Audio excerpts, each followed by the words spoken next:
पंजाब में जहरीली शराब से 38 की मौत, जांच का आदेश। पंजाब के माज़ा इलाके में बीते 2 दिनों में ही जहरीली शराब से कम 38 लोगों की जान चली गई। गुरुवार को अमृतसर में जहरीली शराब पीने से अलग अलग स्थानों पर 7 लोगों की मौत हो जाने के बाद अब गुरदासपुर जिले के बटाला और तरनतारन में भी जहरीली शराब से लोगों की मौत सामने आने से हड़कंप मच गया है। अमृतसर में 10, बटाला में 9 और तरनतारन में 19 लोगों की मौत हुई। अब तक 8 लोगों को गिरफ्तार किया गया है। डॉक्टरों को समय पर वेतन देना सुनिश्चित करें। केंद्र ने शुक्रवार को सुप्रीम कोर्ट को सूचित किया कि कोरोना संकट से निपटने में जुटे स्वास्थ्य कर्मियों को समय पर वेतन के भुगतान संबंधी निर्देशों का महाराष्ट्र, पंजाब, कर्नाटक और त्रिपुरा में अब तक पालन नहीं किया गया है। इस पर न्यायालय ने कहा कि वह निर्देशों के क्रियान्वयन में इतना बेबस नहीं हो सकता।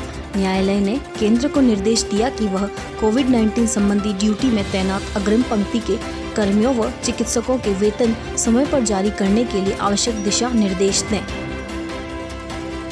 बुनियादी ढांचा क्षेत्र में गिरावट जारी, 8 प्रमुख उद्योगों का उत्पादन 15% घटा। कोयला, कच्चा तेल, प्राकृतिक गैस, इस्पात, सीमेंट और बिजली उद्योगों के कमजोर प्रदर्शन के चलते बुनियादी ढांचा क्षेत्र के 8 प्रमुख उद्योगों का उत्पादन जून में 15% घटा है। इस सूचकांक में लगातार 4 महीने से गिरावट देखने को मिल रही है। कोरोना की खतरनाक रफ्तार, 55,000 नए मामले। इसके चलते कुल संक्रमितों की संख्या बढ़कर 16,38,870 तक पहुंच गई है।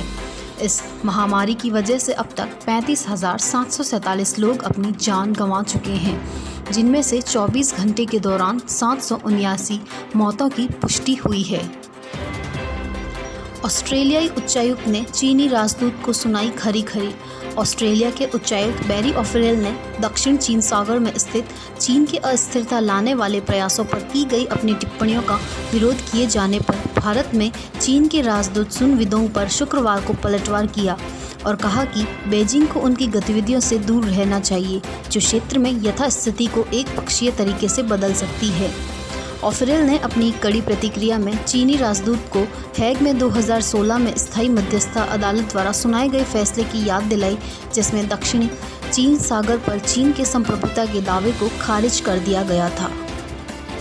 अब जीपीएस के भरोसे नहीं चीन विकसित की स्वदेशी प्रणाली। चीन के राष्ट्रपति शी चिनफिंग ने शुक्रवार को देश के स्वदेशी बेईदो नेविगेशन सैटेलाइट सिस्टम की आधिकारिक शुरुआत की, जो अमेरिकी ग्लोबल पोजिशनिंग सिस्टम को टक्कर दे सकता है और इससे चीन की सुरक्षा के साथ ही भू राजनीतिक दबदबा भी बढ़ सकता है। आज के बुलेटिन में बस इतना ही। मैं प्रज्ञा सिंह। घर पे रहिए, सुरक्षित रहिए। धन्यवाद।